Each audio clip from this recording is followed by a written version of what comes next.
Today on the show, we're going to talk about the coronavirus. And I'm probably like you. I don't know what exactly to think about all of this. It's overwhelming. It's confusing. It is pretty scary. And so we're gonna try to talk it out, sift through the facts and the fictions and the myths and everything surrounding this. I'll tell you what some of the experts are saying. I'm not an expert, so I can't speak with any expertise, but I can tell you at least what some of them are saying. And we'll try to figure out what our approach should be and our response should be to all this. So that's coming up. Also, 5 headlines, including Canada trying to ban so-called conversion therapy. Is that a good idea? I think it is definitely not, and I'll explain why.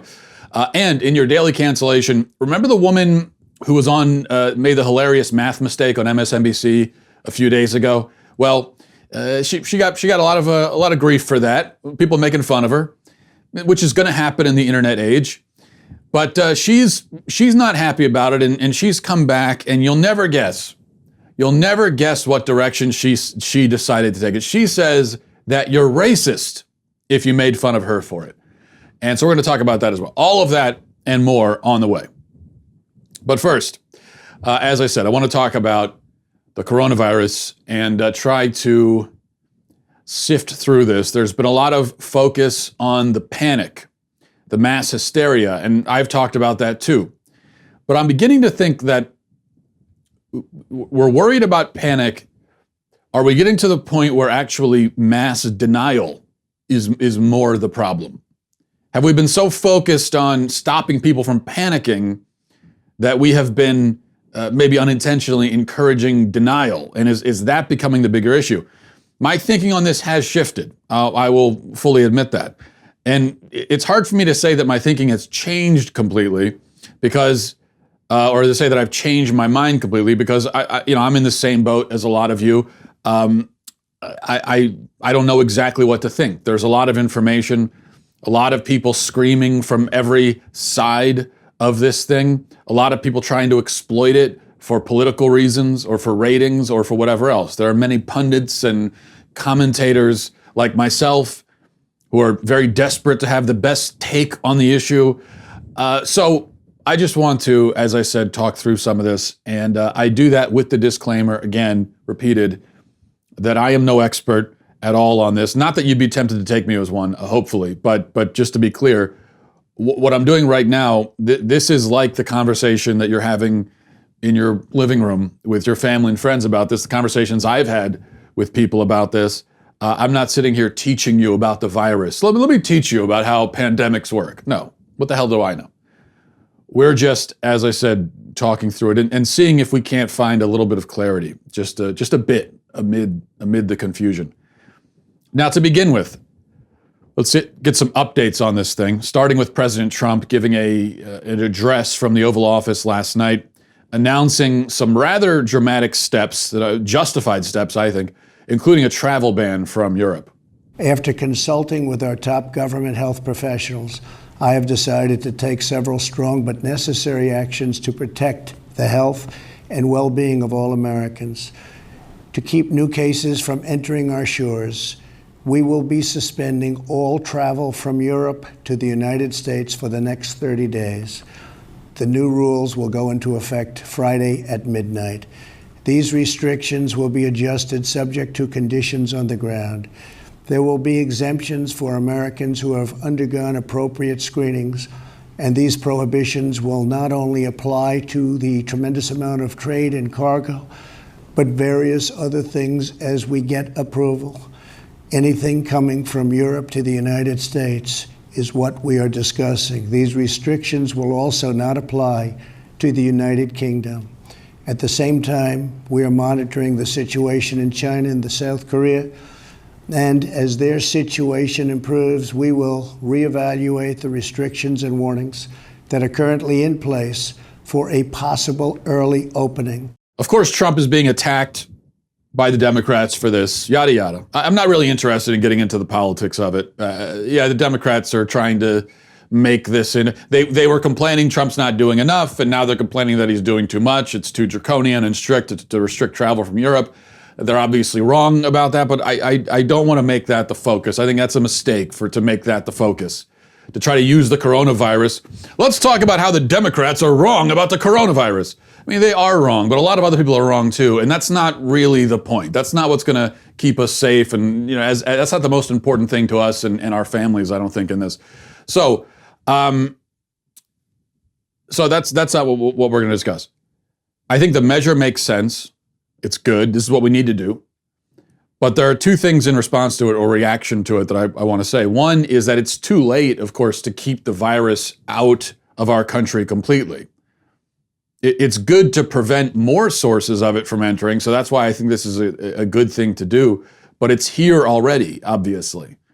So our primary focus would seem that it needs to be on measures that we can take within our country to fight it. Trump did not address or focus on that very much in his speech. He focused on it a little bit, but not nearly enough. I was hoping to hear a lot more about it, including testing.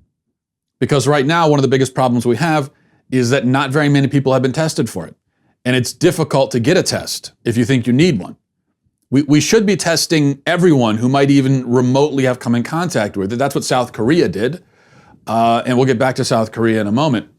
Meanwhile, the NBA has chosen to suspend its season, another drastic step that will result in massive losses of income, not just for the wealthy basketball players and the officials and the owners, but think about the working class people that work at the stadiums, the concession stand, they work at the gift shop, even the restaurants around the arenas in these cities. Many of them rely on that foot traffic on game day to stay afloat. How many of them are going to go under because of things like this? Lots of lost money, lots of lost jobs, and this is just the start of it.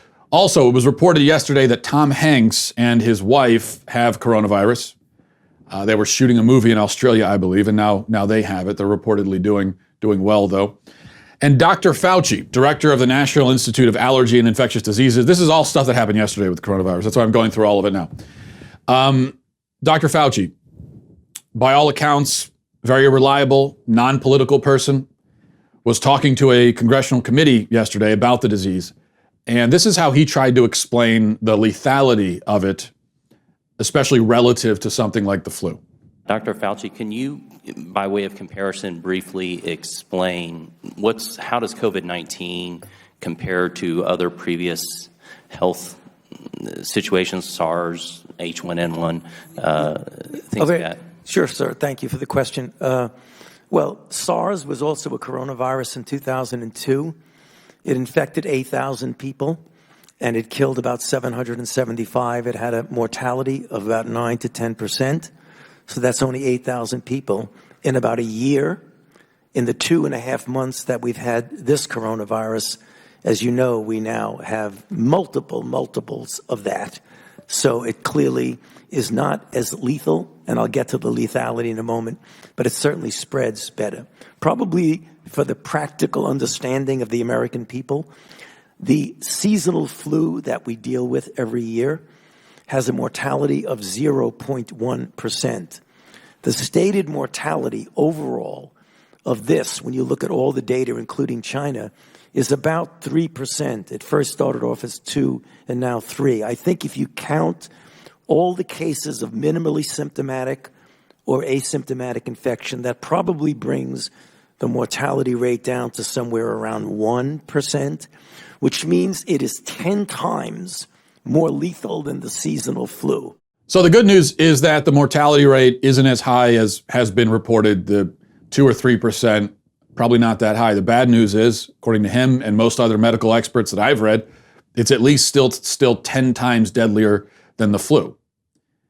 And the flu is, all these comparisons to the flu and people saying, and I've said this too, that at least early on I was using this comparison, which I've come to see is not exactly legitimate, or at least not very helpful. But this comparison to the flu, it's just the flu. The flu is already a serious illness. I just had the flu. It's not a walk in the park by any means. And if you've actually gotten the flu, when you have it, you could kind of tell how people die from this. I'm not saying that I was on my deathbed. I wasn't, but you get very sick, high fever. You could have some difficulty breathing. You're up coughing. You feel like you can't breathe. things like that. And you can see how if somebody's elderly or if they're young, they got an underlying medical condition, you can see how this might result in some very serious issues for them. So the flu is a serious illness to begin with. Now, if you're saying that it's 10 times deadlier than the flu, which is what Dr. Fauci just said, that should really make our ears perk up. I'm not saying it should make us panic, but that's something we need to pay attention to. When you got a man like Dr. Fauci telling you that about a disease that's just entered this country and is spreading exponentially as we speak, that's something you can't just waltz past that, I don't think. And we hear 1%. Well, maybe the death rate is 1%. And we think that's not so bad. But first of all, 1% translated to, if we're talking about potentially many thousands or even millions of cases, 1% of that is quite a lot. And it's growing exponentially. We're at 1,300 cases right now, reported cases. That's without much testing. But it was only 2 weeks ago that Donald Trump did a press conference, you might recall, and said it was, I think it was exactly 2 weeks ago, or it was 2 Wednesdays ago. He said 15 cases, and we're expecting soon there will be no cases. Fast forward 14, 15 days, we have 1,500 reported cases.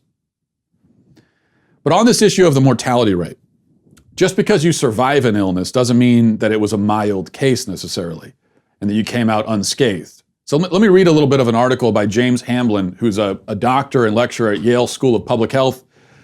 I think you need to hear what he has to say, and the whole article is worth reading. I'll read you a little bit of it. We'll get to that in just a second. But first, I want to tell you about our friends over at Stamps.com. Stamps.com, listen, going to the post office, especially these days, going out in public and going to the post office, it's a hassle. There are other issues as well. If you can avoid it, makes a lot of sense to avoid it, I would say. So that's why Stamps.com exists. There's just no reason to go through all that hassle and everything else. Stamps.com is completely online. Plus, you save 5% off every first-class stamp and up to 40% off shipping rates. Simply use your computer to print official U.S. postage 24/7 for any letter, any package, any class of mail, anywhere that you want to send it to. Once your mail is ready, you just hand it to your mail carrier, you drop it in your mailbox. It's as simple as that. Think about how much time and money you could have saved on letters and packages over the years. Think about all the things you could have done. I could have finally learned how to play that banjo behind me if I had not spent so much time at the post office. With Stamps.com, you get discounted postage rates that you can't even get at the post office, and there's no equipment to lease and no long-term commitments. And it's just really that simple. It is a no-brainer. You save time, you save money. So right now, my listeners get a special offer that includes a 4-week trial plus free postage and a digital scale without any long-term commitment. Go to Stamps.com, click on the microphone at the top of the homepage, and type in Walsh. That's Stamps.com, enter Walsh. Okay, back to this article. This is from Dr. James Hamblin. He says, COVID-19 is not the flu. We have a vaccine for the flu. We have antiviral medications designed to treat the flu. We have a sense of what to expect when we catch the flu and when it's necessary to seek medical attention. Doctors have experience treating the flu and tests to help diagnose the flu right there in the office while you wait. Against the new disease, we have none of this. This coronavirus is unknown to our species. Once it breaks into one of our cells, the extent of its spread through the body seems to vary significantly. The experience can slowly progress from the familiar cough, congestion, fever to a life-threatening inflammatory response as the virus spreads down into the lungs, filling the airways with fluid. Survivors can have permanent scarring in the lungs. The virus can also spread into other organs, causing liver damage or gastrointestinal disease. These effects can play out over longer periods than in the flu, sometimes waxing and waning. Some patients have begun to feel better, then fallen critically ill. The disease can be fatal despite receiving optimal medical care. Okay, I think that's an important reference point, important context for this. Is it scary? Yeah, but I don't think we can just ignore it on that basis. Or on the basis that it's going to make people panic. Another article in The Atlantic by a Johns Hopkins professor provides more details. He says the first fact is that, at least in the initial stages, documented cases of COVID-19 seem to increase in exponential fashion. On the 23rd of January, China's Hubei province, which contains the city of Wuhan, had 444 confirmed COVID-19 cases. A week later, it had 4,903. Another week later, by the 6th, it had 22,112. The same story is now playing out in other countries around the world. Italy had 62 cases on the 22nd of February. It had 888 cases by the 29th, 4,636 by the 6th of February. Because the United States has been extremely sluggish in testing patients for the coronavirus, the official tally of 604 likely represents a fraction of the real caseload. But even if we take this number at face value, it suggests that we should prepare to have it up to 10 times as many cases a week from today and up to 100 times as many cases 2 weeks from today.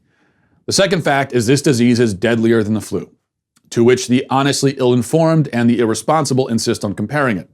Early guesstimate, made before data were widely available, suggests that the fatality rate for the coronavirus might wind up being about 1%. If that proves true, it's 10 times as deadly as the flu. But there is reason to fear that the fatality rate could be much higher. According to the World Health Organization, the current case fatality rate, a common measure of what portion of confirmed patients die from a particular disease, stands at 3.4%. That figure could be an overstatement because mild cases of the disease are less likely to be diagnosed, or it could be an understatement because many patients have already been diagnosed with the virus but have not yet recovered and may still die. So more facts and context there. Michael Osterholm, who's an epidemiologist, was interviewed on Joe Rogan's show the other day. It's about an hour and a half interview. I'd recommend watching the whole thing. I did. And I would also recommend reading the entirety of both of the articles I just read pieces of. You can find both of them in The Atlantic. But let me play just about a minute of Osterholm, again, an epidemiologist. He's an expert, and this is what he does for a living. This is him talking about the coronavirus and what kind of threat it does or does not pose to us. How serious is this? Is this something that we need to be terrified of, or is this overblown, or how do you stand on this? Well, first of all, you have to understand the timing of it in the sense that it's just beginning. And so in terms of what hurt, pain, suffering, death has happened so far is really just beginning. This is going to unfold for months to come yet, and that's, I think, what people don't quite yet understand. What we saw in China, I'm convinced, as are many of my colleagues, as soon as they release all of these social distances, these mandated stay-in-homes, haven't left their home in weeks and weeks kind of thing, when they go back to work, they're on planes, trains, subways, buses, crowded spaces, manufacturing plants. Even China is going to come back again. And so this really is acting like an influenza virus, something that transmits very, very easily through the air. We now have data to show that you're infectious before you even get sick. And in some cases, quite highly infectious. Just breathing is all that you need to do. So from this perspective, I can understand why people would say, well, wait a minute, flu kills a lot more itself every year than this does. And I remind people this is just the beginning. Probably the best guesstimate we have right now on what limited data we have would say this is going to be at least 10 to 15 times worse than the worst seasonal flu year we see. And there have been many articles and interviews and so on with doctors, epidemiologists, people who do this for a living, people who know the science. Not pundits, not talk radio hosts, not podcast hosts like myself, but people who actually know how this works. And most of them, from what I have seen, with a few exceptions, are saying things like this.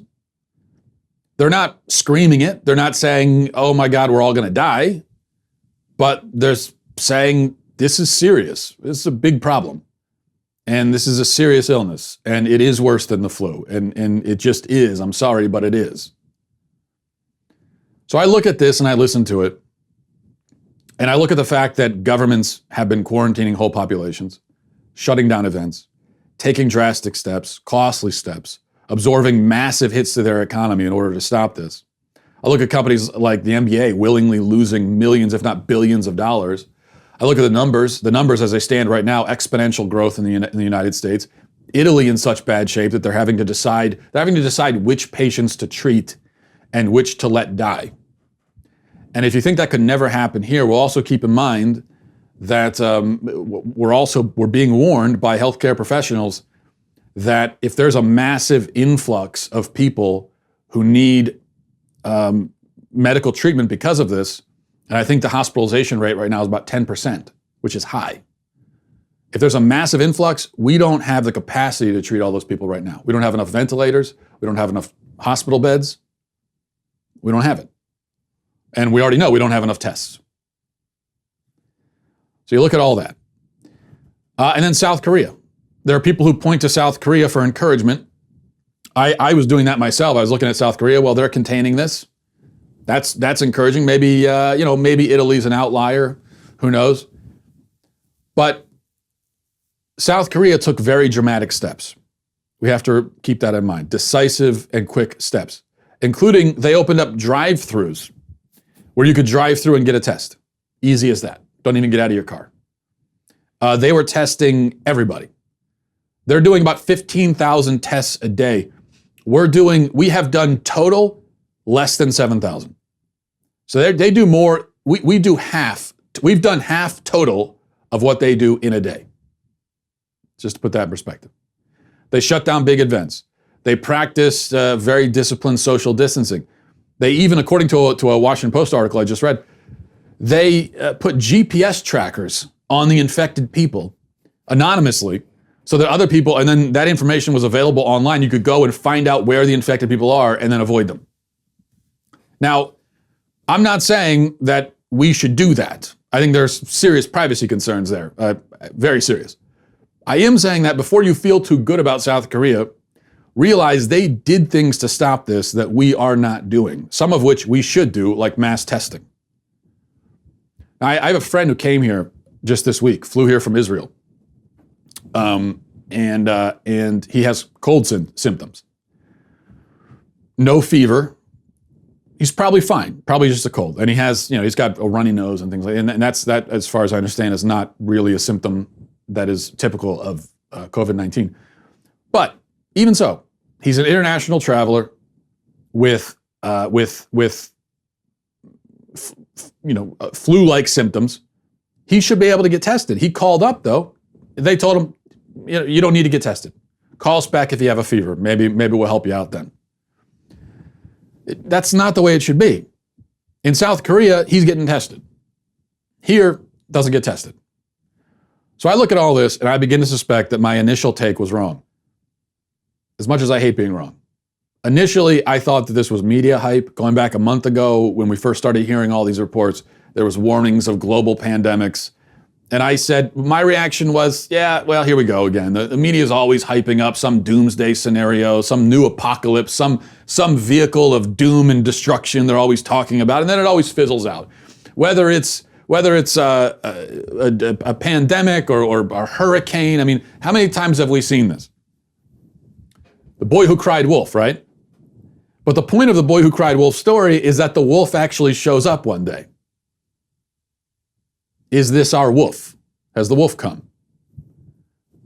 I don't know. Should we panic? Obviously not. But I'm not sure if the don't panic takes are really helpful at this point.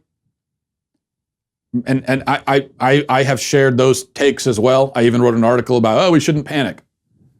Well, yeah, of course we shouldn't panic. Everybody already knows that. Everybody knows in theory that you shouldn't panic. It's not like anybody is suggesting actual panic as a strategy, or it's not like anyone ever panics.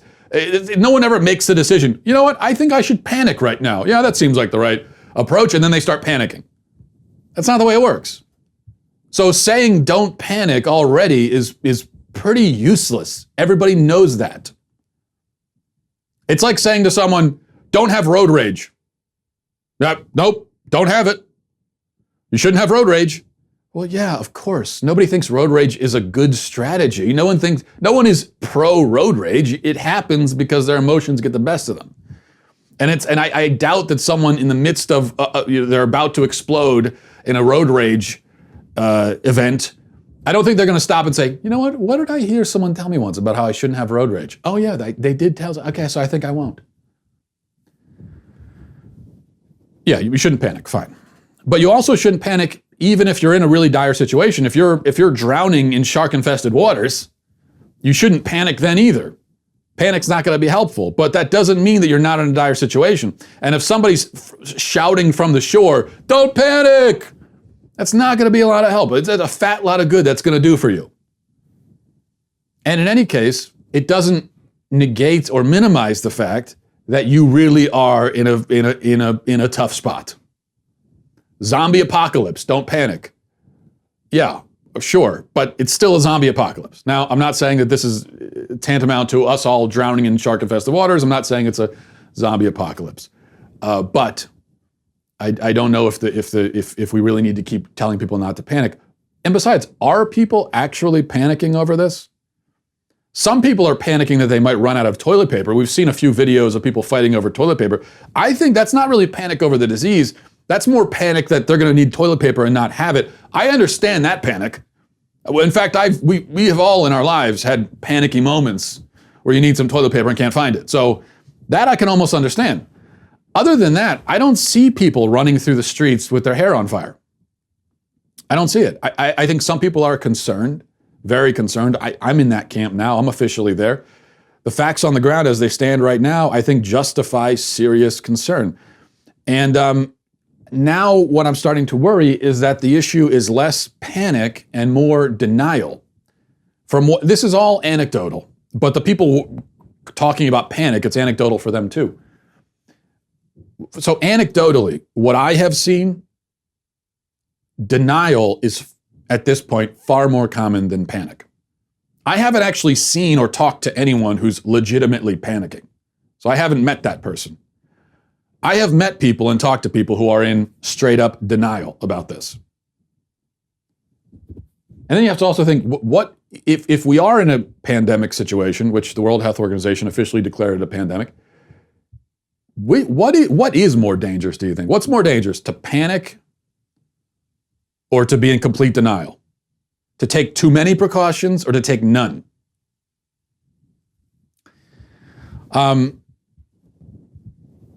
What I've seen online, especially, a lot of people saying this is all a media hoax. That's a real point of view that a not insignificant portion of people seem to have, that this is either completely invented by the media or they are hyping it up to kingdom come, and it's really not a big deal. It's just a cold, and they're trying to take down Trump with it. It may be true that they're hyping it up and they want to take down Trump, but it's also true this is a serious issue. And that's why you don't need to listen to Don Lemon or Anderson Cooper about this, or Chris Cuomo, okay? Listen to the epidemiologists and the doctors.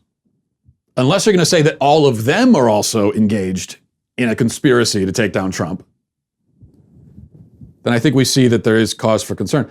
And I have seen someone just yesterday, I was talking to someone online on Twitter, and they said, I'm not worried about it because for everybody 40 and under, it's harmless. That was the word they used, harmless. Harmless for people 40 and under. That is not true. It's true that it hasn't killed any children, thank God.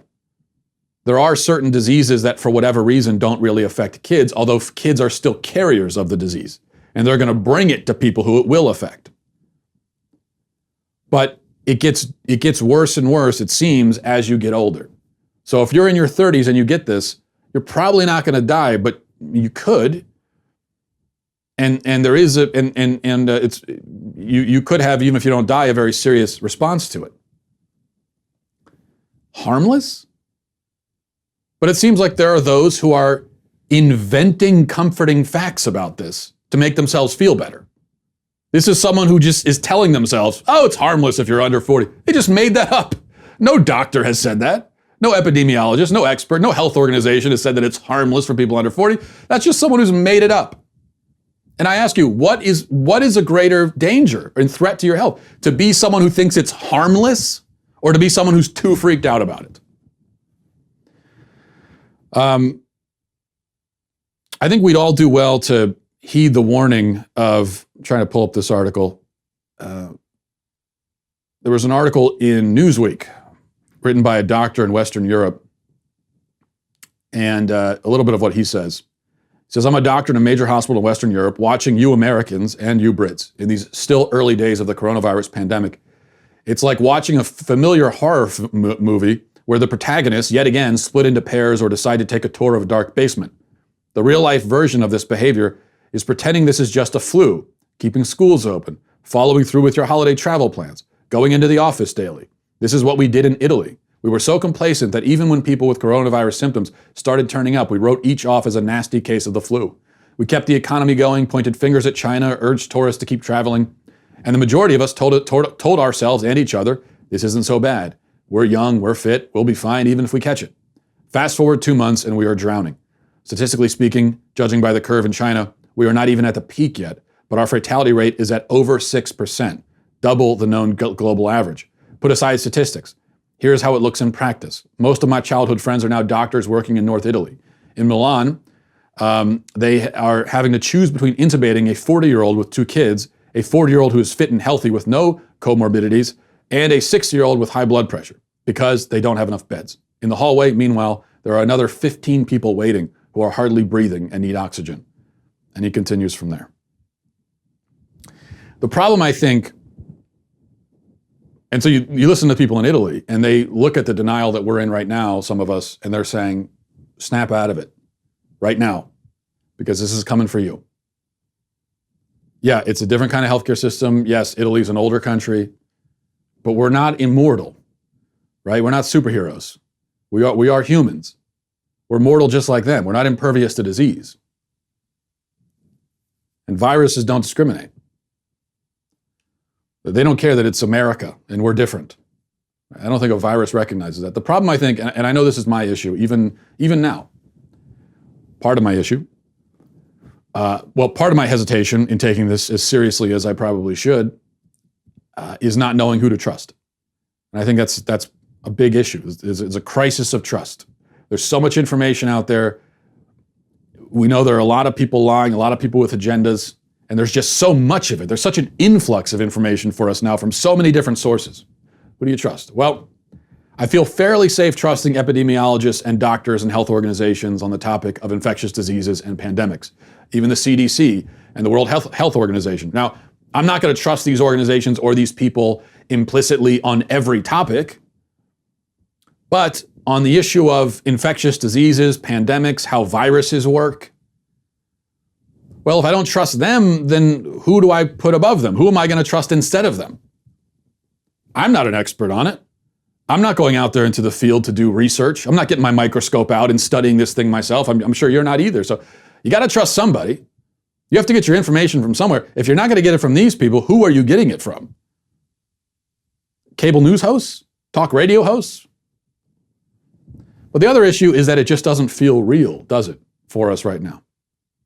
Right now, for me, I hear what they're saying in Italy. I saw China on the news. I hear about the measures they took in South Korea. I read the stories of quarantine, people getting sick and dying, even in this country, even young, healthy people. I read it, I hear it, I understand it, but it doesn't feel real because in my life, things look normal. And there's still this thought in the back of my head that no, this kind of stuff doesn't happen anymore. Not here, not in the middle of my comfortable life. Pandemics, what is this, the Middle Ages? That's not going to happen. It's 2020. Don't be ridiculous. Now, I don't think that to myself explicitly. I don't literally think that it couldn't happen here because for some reason we've grown past it in modern society. But that's the attitude in the back of my mind.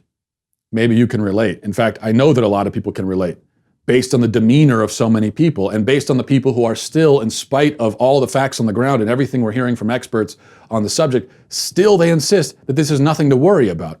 Based on what? On what basis do they wave all this stuff off? I think it's on the basis of arrogance, denial, and a misplaced belief and confidence that the normalcy and comfort of our modern life will continue indefinitely. I know that because I feel it too, and it's hard to resist. So have I changed my tune on this? Yes, absolutely. Do I think the world is coming to an end? No, I do not. Do I think we should panic? No, nobody does. Do I think that the more dire predictions of millions of people being infected and many, many dying, do I think that will come true? I don't know. I really don't. I'm not sure. But I will go out on not much of a limb and say that there is reason for serious concern for us and reason to make some adjustments to our lives and the way that we conduct ourselves to protect ourselves and our loved ones. That's where I am right now. If it all sounds kind of confused and contradictory and unhelpful, well, then I guess good, because I don't want you coming to me for help on this. I'm not the guy for that. No show host is. You shouldn't be going to anybody. No, none of us should be going to someone who gives opinions for a living for advice on something like this. all we could do is listen to what the doctors and epidemiologists are saying. Not just your local pediatrician, who isn't necessarily an expert on viral pandemics, though he certainly knows more than I do and you do, but the men and women who do this work for a living. If we listen to them, look at how governments and powerful institutions across the world are handling this at great cost, and then we make up our minds about how we should treat it. And that's the best I think that we can do at this point. Let's move on to some news headlines. Number one, Bernie Sanders called a press conference yesterday, and most people thought he was going to drop out. But those people forgot that Bernie Sanders is an old man obsessed with power and the sound of his own voice. So they forgot about that and thought he would drop out. He didn't. Instead, he did this. We are winning the generational debate. While Joe Biden continues to do very well with older Americans, especially those people over 65, our campaign continues to win the vast majority of the votes of younger people. And I am talking about people not just in their 20s, but in their 30s and their 40s. The younger generations of this country continue in very strong numbers to support our campaign. So Bernie's staying in this thing. He's not going anywhere. He's not going to win. He really can't win. And his continued presence is only going to hurt the eventual nominee, Joe Biden, who, by the way, is a guy who could really use a break at this point. He could really use some time off his feet, as it were. But instead of giving that to him, Bernie is going to keep harassing him and forcing him to stay in it and keep arguing, which as a conservative, I'm a big fan of. I love the approach. If I were a Democrat, I'd be pretty upset. But remember, as I always say, it requires an immense amount of ego and self-delusion to run for president in the first place.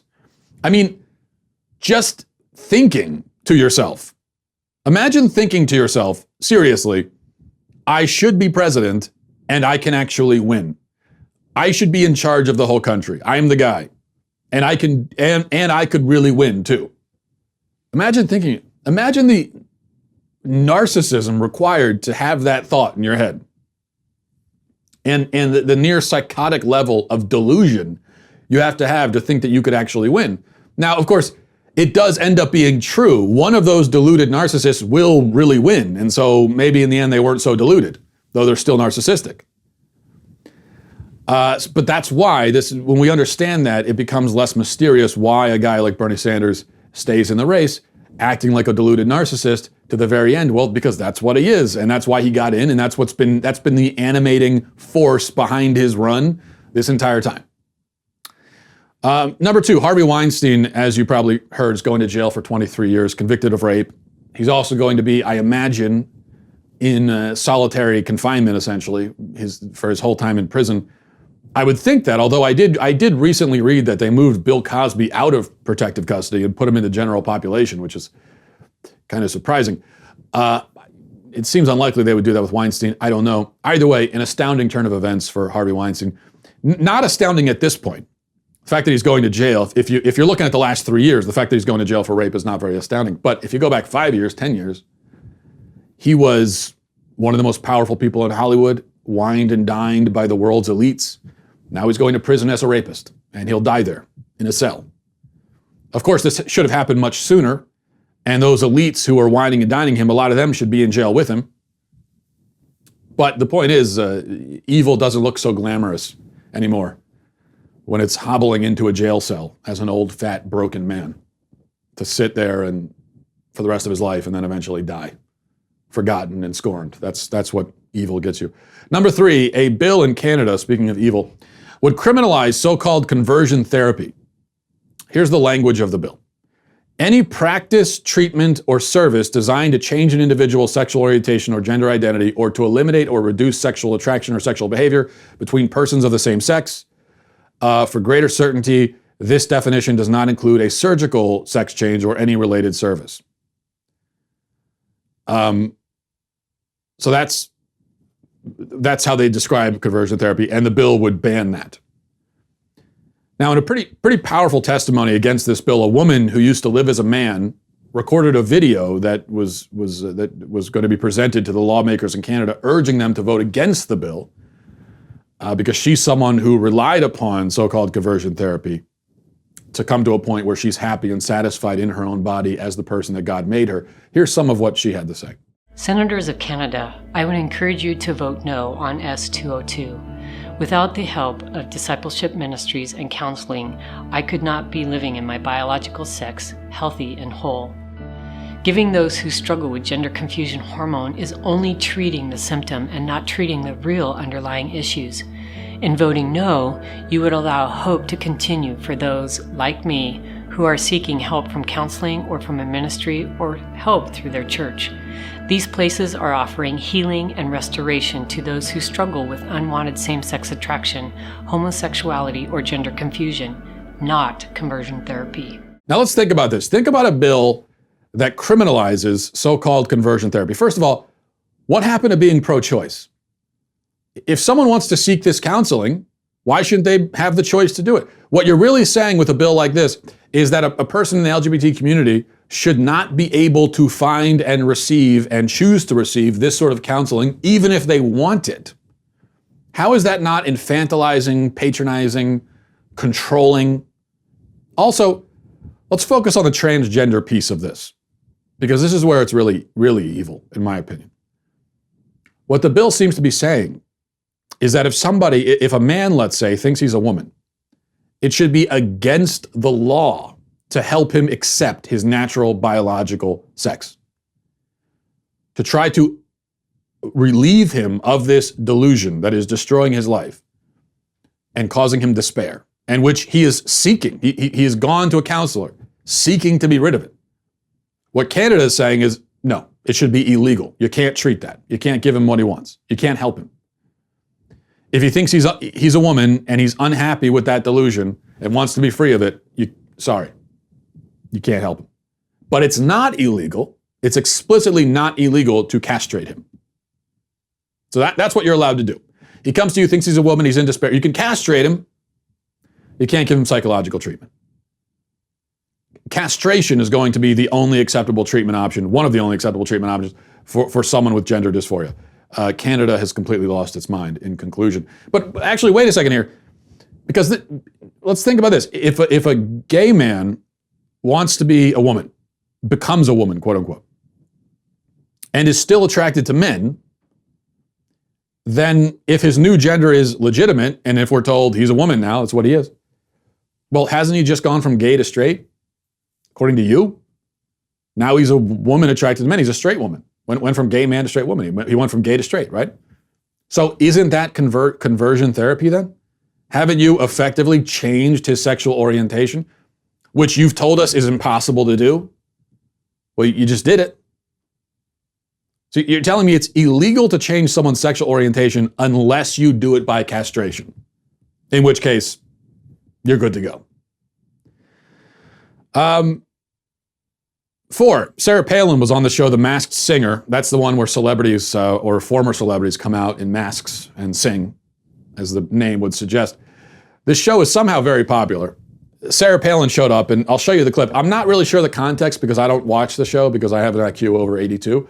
But so I don't know the context. She's singing, but she doesn't have a mask on. So I don't know what, I thought she's supposed to have a mask on. So here she is singing, or rapping actually. Well, here it is, watch.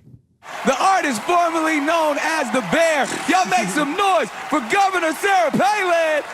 Can I be your hype man? Go, Sarah. I've been busting, I cannot lie. You motherfuckers can't deny. When a girl walked in with a nitty bitty waist and around thinking in your face, You get sprung. oh my God, what is our show? Deep in the jeans he's wearing. I'm hooked and I cannot stare at Oh, baby. Wanna get with ya and take no picture. My homegirl tried to warn me, but you got me so.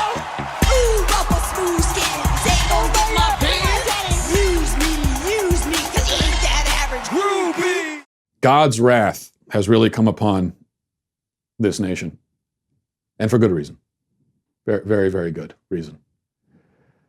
5, a bit of a disturbing tweet, I thought, from the Chicago Transit Authority. Here it is. It says, our crews continue to work all hours of the day to ensure trains, buses, and stations are cleaned and disinfected daily. And there's footage of CTA crews cleaning and scrubbing down the trains very diligently, which is good. That's not the disturbing part. That part is not disturbing. The disturbing part is the apparent insinuation that they don't do this every day anyway, regardless of a virus. In fact, I've become sort of uncomfortable with that. All of the wash your hands stuff, even tutorials you find, the media, newspapers publishing these how-tos on how to wash your hands. I think, don't people do that anyway? Is anyone learning anything from this? Who's the person who saw a tutorial on washing your hands in the newspaper and said, oh, that's how you do it? And I see people on social media saying, man, I'm washing my hands so much now, it's crazy. Okay, but what were you doing before is my question. Because you should be washing your hands frequently throughout the day anyway. Not just when you go to the bathroom, but like throughout the day you should wash your hands. It's just something you should do. Good hygiene. So I'm glad everybody has discovered hygiene. My point is, I hope that this becomes a habit that outlasts the virus, which may help us prevent another one. Number 6, here's a bonus story. Usually I do 5, but here's a 6th one. I just want to play this for you. This is from Alexandria Ocasio-Cortez. One of the, I know it sounds banal, but one of the key parts to preventing transmission is washing your hands and not touching your face. Okay, wait a second. What was that? Banal? Banal. Okay, it's banal. It's not banal. Banal rhymes with canal. It's not banal rhymes with anal. Now, I want to be a little sympathetic because I think many of us have been in a spot before where we use a certain word and then somebody corrects us and tells us that we mispronounced it, and then we think back and we think, oh my goodness, I've been saying this word wrong my entire life. This is a word I use a lot, and no one has ever told me I'm pronouncing it. How many people have I said this to, and they thought to themselves, what an idiot, and never told me anything? It's kind of like if you're, it's like 6 p.m., and you went to the bathroom 6 hours ago and somebody says, hey, your fly's unzipped. And you think, you're the first person to tell me this. So it's a similar kind of thing. I had that experience recently when I went to go to a food truck to order a gyro. And I noticed, for the first time, that the guy behind the counter referred to it as a gyro. I think that's how he pronounced it, gyro, like with a Y. And I thought, is that? And then I looked it up and that's actually what I'm supposed to be saying. Gyro, not gyro. I've been saying gyro this whole time. And that's a problem because I love gyros and I eat them all the time. So how many times have I gone up and said, can I have one gyro, please? And the person thought, what a dumb American, and never bothered to tell me. Although I'm sticking with gyro because I think gyro just sounds weird. All right, that was a long story, a little bit banal. I'm sorry. Sorry for that banal story. Now, finally, we'll go to our daily cancellation. We're not going to have time for the emails today, but we had a couple of good Why I'm Wrong emails. So we'll do those tomorrow. Remember, you can become a member, Daily Wire member, and send emails to the mailbag. All right. Today we have a rare double cancellation to end with. Not a person being canceled twice. We've done that already, but in this case, it's a person being canceled twice for basically the same infraction or a related infraction. And here we have Mara Gay, who earns this distinct honor of the rare double cancellation. She was the woman, well, I'll just play it for you to remind you. She was the woman involved in this famous, rather infamous exchange. You see it as a possibility if he wants to spend $1 billion beating this guy, he could do it. Absolutely. Somebody tweeted recently that actually with the money he spent, he could have given every American $1 million. I've got it. Let's put it up on the screen. When I read it tonight on social media, it kind of all became clear. Bloomberg spent $500 million on ads. U.S. population, 327 million. Don't tell us if you're ahead of us on the math. He could have given each American $1 million and have had lunch money left over. It's an incredible way of putting it. It's an incredible way of putting it. It's true. It's disturbing. It does suggest, what we're talking about here, which is there's too much money in politics. So that obviously was incorrect. They were both off by a factor of about 1 million. 500 million divided by 327 million gives each person $1.50, not $1 million. And that woman, Mara Gay, as well as Brian Williams, both came in for some criticism, a lot of criticism, because this is the internet age and this is what happens. When you say something stupid, you're going to have 10 million people calling you stupid. It's going to last for about 3 or 4 days probably, maybe a little bit longer in the case of something like this. I've been through it. A lot of us have been through it. It's not fun. You just got to ride with it. Ride it out. People will move on. Especially these days, we're in the middle of a pandemic, people have other things to talk about. So you could just go into hiding, go into a bunker. It's good anyway. You avoid the pandemic that way. Come out in 3 days, everyone's moved on. Well, Mara Gay, she didn't want to do that. She didn't want to take this in stride or play along or be self-deprecating about it. So instead, how do you think she handled it? What angle do you think she took? What narrative did she try to construct to explain the criticism? Well, of course, we already know. She said that it was racist. She wrote a piece in the New York Times with the title, "My people have been through worse than a Twitter mob. When you're a black woman in America with a public voice, a trivial math error can lead to a deluge of hate." A deluge of hate, I should say. A deluge. Now, I'm making fun of people I mispronounce words all the time. I'm aware of that. And here I am making fun of Alexandria Ocasio-Cortez.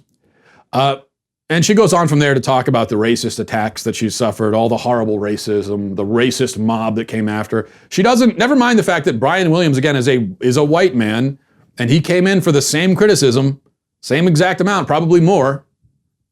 That doesn't count. That doesn't matter. People were criticizing a black woman, so obviously it has to be racist and sexist too. Of course, she threw that in there. And the moral of the story, according to her, is that she's a hero. She's Rosa Parks. She's a civil rights martyr, actually. She's a warrior, withstanding courageously all of the people on the internet calling her stupid for making a math error. First of all, it was not a trivial error. You were off by a factor of 1,000,000. That's not trivial. Second, no. You see, Mara, that's not how this works. You said something dumb. People reacted. They would have reacted the same if you were a white man saying it, and we know that because a white man said it too, and he got the exact same reaction, and that's it.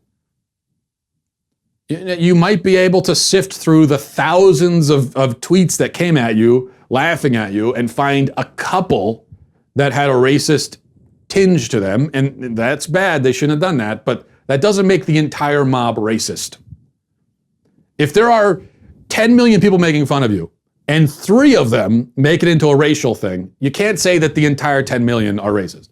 If you want to call them a bunch of jerks, a bunch of petty jerks who are laughing at you, fine, I would agree with that. And I'm one of the petty jerks who laughed at you.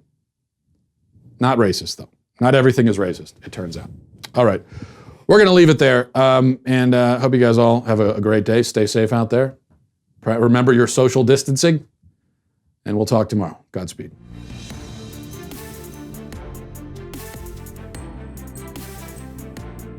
The Matt Walsh Show is produced by Sean Hampton, executive producer Jeremy Boring, supervising producer Mathis Glover, supervising producer Robert Sterling, technical producer Austin Stevens, editor Danny D'Amico, audio mixer Robin Fenderson. The Matt Walsh Show is a Daily Wire production, copyright Daily Wire 2020.